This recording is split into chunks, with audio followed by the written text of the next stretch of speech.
Bonjour, bienvenue, c'est Jules Chenu. Aujourd'hui, vidéo fantastique sur un sujet crucial et trop souvent minimisé, l'insomnie au moment de la ménopause.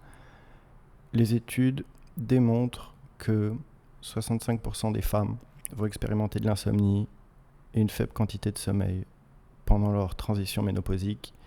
Et ce chiffre est une sous-estimation totale, c'est probablement beaucoup plus élevé.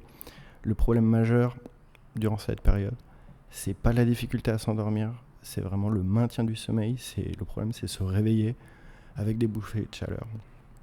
C'est la chute des oestrogènes qui déclenche les bouffées de chaleur nocturnes, et on a aussi l'effondrement de la progestérone qui va augmenter le risque d'apnée du sommeil après 50 ans.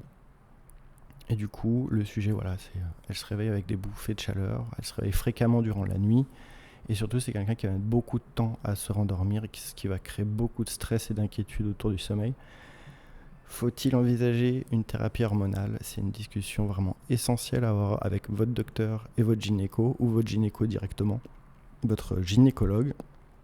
Le traitement hormonal, c'est une aide précieuse. C'est vraiment une solution pour réduire et éliminer ces bouffées de chaleur, c'est-à-dire le déclencheur physique. Maintenant, attention au piège. Si vous avez développé une peur chronique de ne pas dormir, si votre lit c'est devenu un lieu de stress, les hormones ne feront pas disparaître ce conditionnement psychologique.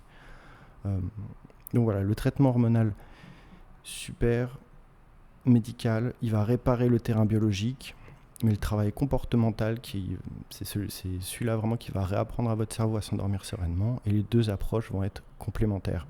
Si vous choisissez de ne pas prendre d'hormones en attendant, ou vous êtes en attente d'en prendre, le vrai danger, c'est de se réveiller en sursaut et de basculer dans l'anxiété. C'est-à-dire, si vous restez au lit, à avoir chaud, à stresser, ça c'est pas bon du tout, parce que votre cerveau, il va associer le lit à un danger.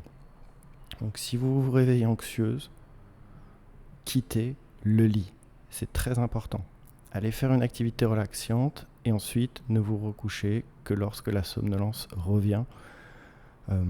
Avec des exercices pour réduire l'anxiété et l'inquiétude, vous allez être capable de vous rendormir plus rapidement, et surtout on va avoir la fréquence des réveils qui va diminuer.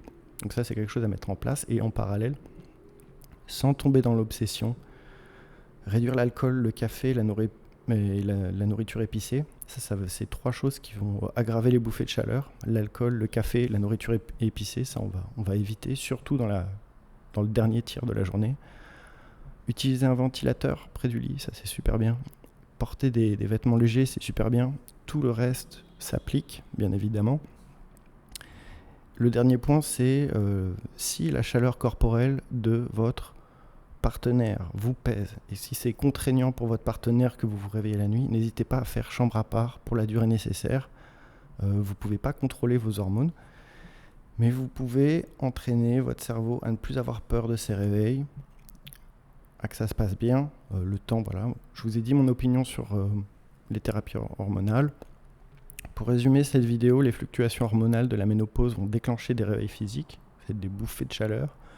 On a vu la progestérone qui va venir à cette période de la vie augmenter, faire exploser les probabilités qu'il y ait une apnée du sommeil.